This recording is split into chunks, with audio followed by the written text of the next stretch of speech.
to NASA Connect, the show that connects you to math, science, technology, and NASA. I'm Jennifer Pulley. And I'm Stan Odenwald, an astronomer at the NASA Goddard Space Flight Center.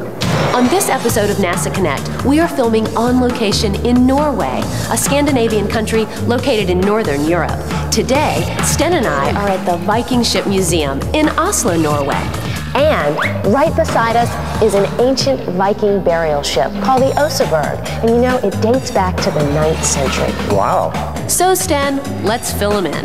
Why are we in Norway? Because Norway is one of the best countries in the world to see the Northern Lights. Or the Aurora Borealis. Aurora was a Roman goddess of the dawn, and Boreal is a Latin word meaning north, thus the Northern Lights. There's a lot of folklore about the Northern Lights, and various cultures from around the world have explained them as dancing spirits or blood raining from the clouds. The Vikings believed the Northern Lights were beams reflected from the shields of the Valkyries, female warriors serving their god Odin.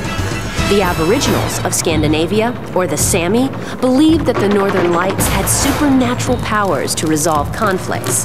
The Sami painted auroral symbols on their magic drums.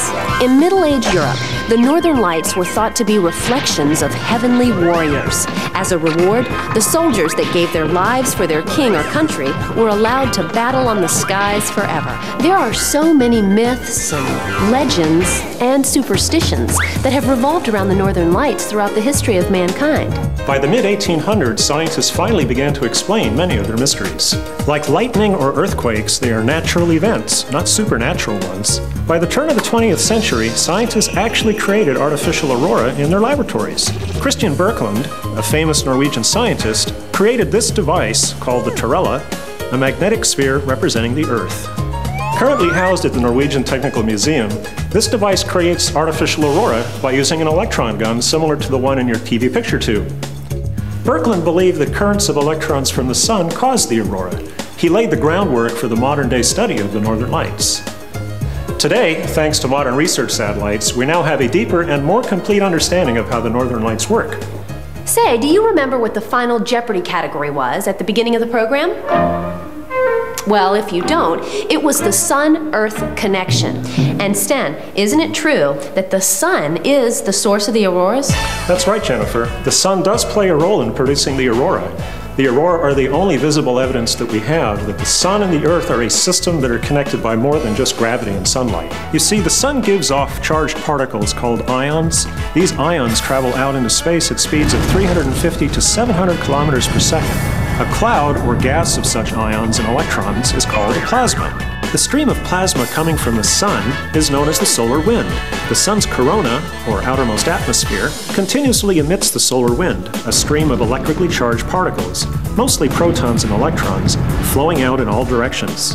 It is commonly said that the aurora's gorgeous curtains of light are caused by particles flowing directly from the sun. But this is not the case at all.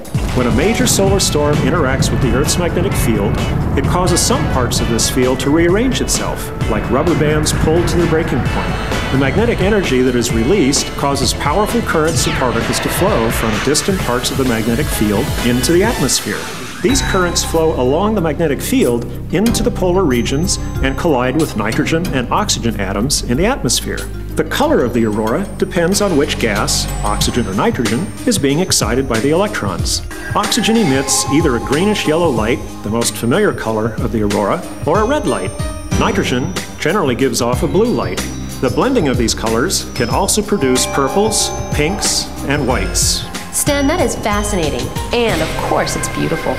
That's right, it is beautiful. And you know, the Northern Lights are always moving, like giant curtains of light, weaving and swaying across the sky. So Stan, how do scientists study the Northern Lights? Well, besides photographing them from the ground, there are 3 other ways that scientists like to study them: ground-based measuring devices, sounding rockets, and satellites. Data can be collected from these 3 methods and analyzed by scientists to get a complete picture of the Aurora Borealis.